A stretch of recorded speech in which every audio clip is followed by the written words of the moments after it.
Hello everyone, we're ready to show you some new game. Today we will look at Breathedge and we'll try to understand what makes it so fun. Today's video will be short, so let's not waste our time. Breathedge has the dubious accolade of being a game that within 5 minutes of starting had me both excited to play more and wanting to turn it off. The setup for the game is that the main chapter is captured by the robots and recounting their tale of how they ended up in this encounter. There are some goofy credits that made me chuckle, and then the game pauses as one of the robots lights a cigarette and tells the player that the cigarettes cause loud headlines in newspaper and other diseases, prompting the user with "Yay, censorship" or "No, let him smoke." This made me mutter, okay, but can we just get on with the game? Breathedge's gameplay is set up in a flashback. The main chapter was aboard a giant space liner that crashed, and now they're having to venture out into space and attempt to build enough resources to find a way out of the predicament. The game is played in first-person perspective and is an open-world survival game set in the vast loneliness of space. Breathedge is really sleek when it comes to its sense of scale. In the beginning, there are several floating hulks that the player, low on oxygen supplies, will struggle to get to. Trying to explore these fully seems impossible, but as a player a cruiser feels and upgrades, these seemingly massive structures will be dwarfed by the later areas. There's a real feeling of accomplishment when returning to an initial area takes a second after it initially took hours to get out of them. Similarly, the way the player goes from barely being able to survive to building their own space station to flying space vehicles helps make the game feel big in a meaningful way. The problems arise in some of the performance issues, some design choices, and the narrative.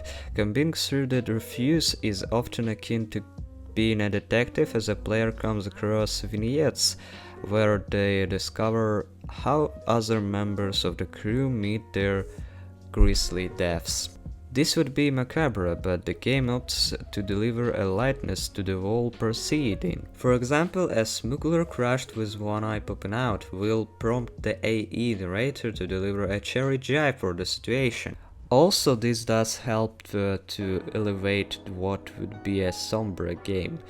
The humor missed more than it hit for me. Equally awkward is the lack of optimization. When Breathedge is running well, the vistas are breathtaking. However, what it decides to prioritize is accusingly distracting. Lava pits kilometers away will be rendered in detail, while pieces of rock within touching distance will be featureless blobs for extended periods of time. Geometry can be seen through textures in a way that make the game look boggy. Worse, sometimes items will pop in randomly, things like enemy robots that can damage the player or items that the ship can collide with go beyond mild inconveniences when they blink into existence at the last minute. Less pressing but worth also noting is that the inventory management can be a little tiresome.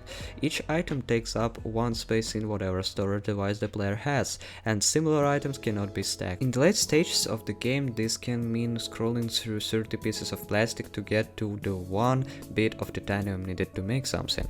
Finally, there are a couple of puzzles that made me befuddled.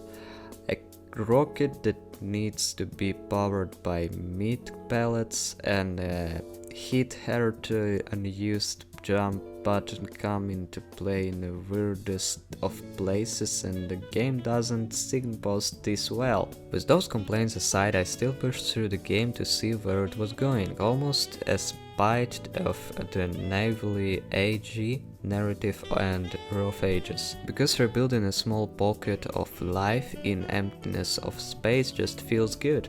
Breathedge is an uneven experience. The space exploration survival is genuinely delightful, but workmanlike approach to presentation and the humor drags the experience down, undoing the oppressive atmosphere with dates, references, and gags. I would recommend this game to fans of the genre who have exhausted their choices. Others will do better to start elsewhere.